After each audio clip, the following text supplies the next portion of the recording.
Hello, I'm Dr. Vail Garvin, President and CEO of the Central Bucks Chamber of Commerce. Welcome to Chamber Chat. And today we are here with Kate Quinn, the head of the Michener Museum in Doylestown, Pennsylvania. This is a diamond, and I love, Kate, the room we're in, and we'll talk about that in a minute, but welcome to Bucks County and to the Michener. Talk to me and to the business community about you. Where were you? Thank you so much, Val. It's great to be here today and to welcome you all to the Michener for, I don't think the first time, but hopefully not the last. Right, for sure. Yeah, so I have just been here a year. Yesterday was my 1-year anniversary Happy with anniversary. the Michener. Yes, thank you very much.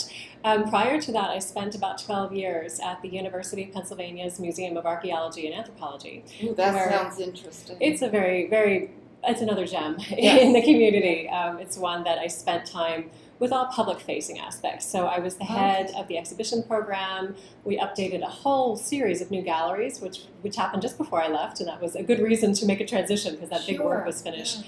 And I managed all public programs, and it was a joy. It was such a joy and a privilege to be running the programs and exhibitions there for such a long time. It was my good deep dive into museum practice. And how many years were you there? I had an internship there, which I started in 2006, and I never really left. I volunteered, then was part-time, and then full-time, it was 12 years.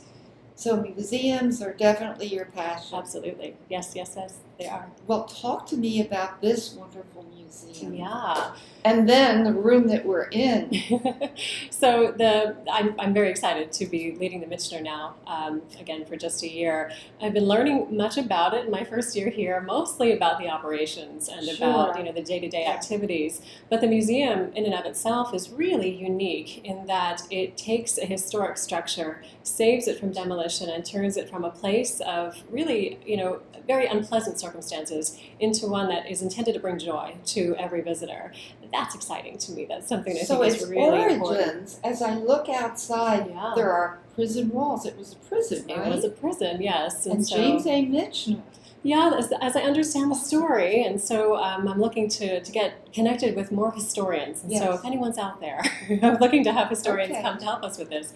But as I understand the story, James Michener, when he was young, would be on field trips across the street at the Mercer Museum, where they have a great lawn in front of the castle. And he would go to field trips there. And there are recollections of his sitting on that lawn and looking across the street at this building, which was the Bucks County Jail. And he would see prisoners coming and going with police officers in and out of the building.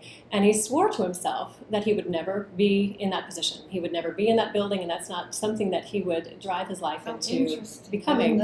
So later in life, it seems, as so many folks in the community were working towards building a community arts center and then eventually a museum, Jim Michener enters the picture again. He's someone who is interested in the arts, and someone who is very, very committed to his hometown here in Doylestown. I know he and Herman Silverman were very, very close. Absolutely, like yes. And so when Herman was bringing that forward, he approached Jim, and Jim Michener said that yes, he would give money towards having the institution founded, but the caveats, as I understand it, were that it needed to be here in this building. He was still impressed with this idea of transformation of what space could be and what place could be, but also that the institution needs to be run like a business. He was very clear that that was something that he felt was important for this institution, where he was giving so much of his resources to bringing forward. And I take both of those items to heart. I think it's really important to think about this institution being one that in some form transforms people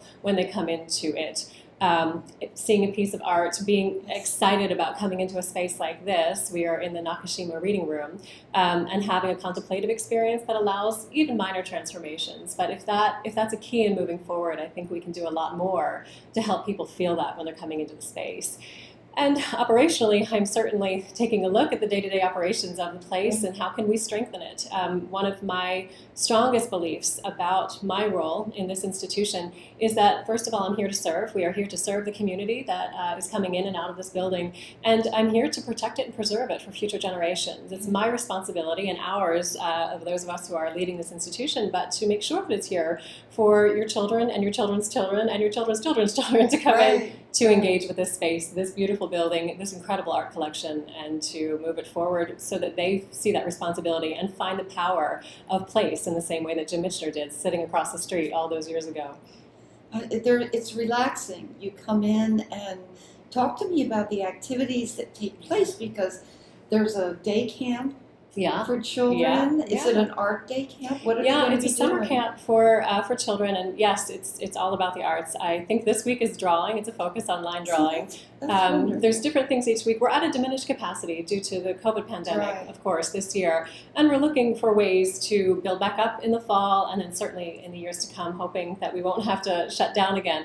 But this space and the place is meant to engage the public, and so we do have an incredible number of programs, I will say, overall. This is one of the institutions that I have been so impressed with the number of programs that are happening here to serve the public of all ages. So we have summer camps, we have education for children, we also have adult education, so you can come in as an adult and take a painting class or take an art class. Is that right? Absolutely, absolutely. And you don't have to have too much experience with it. There's different levels, but if it's something that you've always wanted to do, So I could take painting lessons. absolutely, come on in and just try it out. See if it's something that you find peace with. If it's something that brings you forward in a different way, why not? Take a look. And then don't you have jazz and you have music going We on? have, so we're at a little bit of a hiatus now, just Right. given the pandemic. But yes, in the past we have had jazz nights, which happen about 4 times a year, and we're Okay. looking to bring those back That would be in fun. a more robust way. And music series altogether has happened at different times during the year. And we're looking forward to that coming back in earnest again,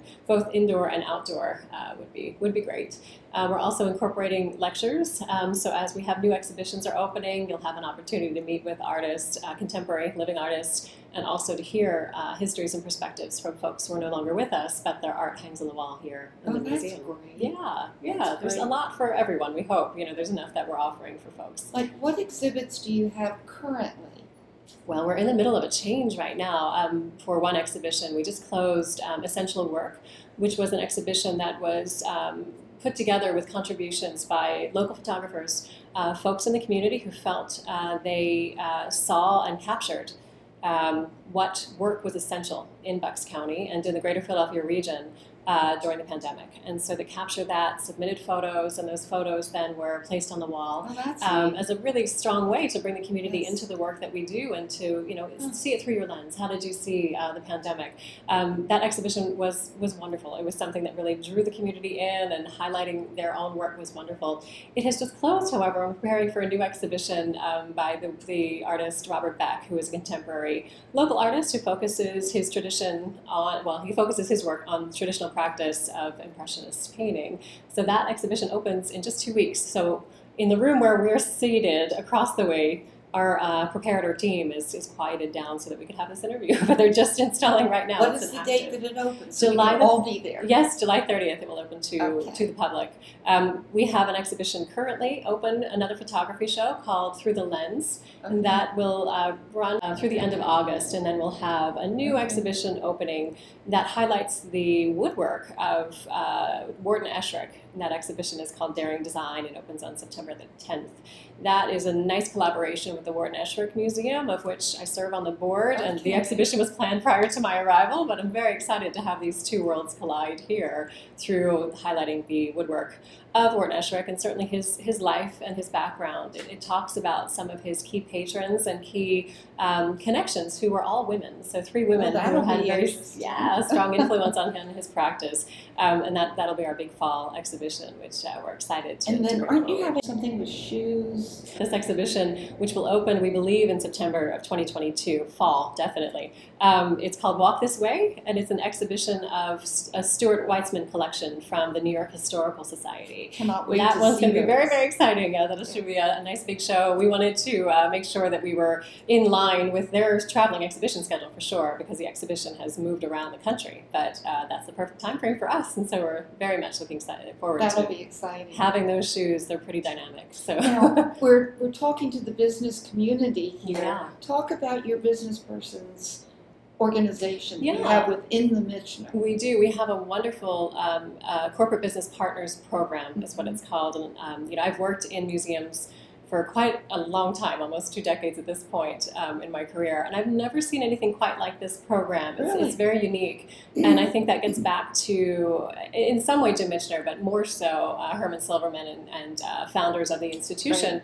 who, again, I think going against that belief, or not against, going with the belief that it should be run like a business, while also that business partners should be involved with the civic engagement for the community. Sure. So the Corporate Business Partners program brings businesses into the museum through, essentially it's a membership program, and you can become a member of the Corporate Business Partners program. There's different levels of membership. And through those connections, you have opportunities to have your business promoted through the museum's website. It can be highlighted certainly through our patrons, and we work with those corporate business partners to just better the community overall. So it's a wonderful program. And it's a great time and opportunity for people to meet each other. Absolutely. In support of the arts. Yes, for sure, for sure. Kate, we are so happy to have you in this community. Oh, thank you. And before we go, is there anything you'd like to say to the business community as we close? Oh, I'm just so happy to be here, and I can't wait to meet all of you. Honestly, there have been it's been such a hard time to meet during the pandemic. It has been difficult. Just amping up now, so I'm excited to meet more folks. And as you know, the museum is able to come back to life to invite more folks into the walls of this institution through events and programs, and just to see and meet everyone. Thank you. Thank you. I feel your passion. I really do, and love this institution. It's wonderful. So thank you for all you're doing for our community. And to you the same. Thank you very much for all you do.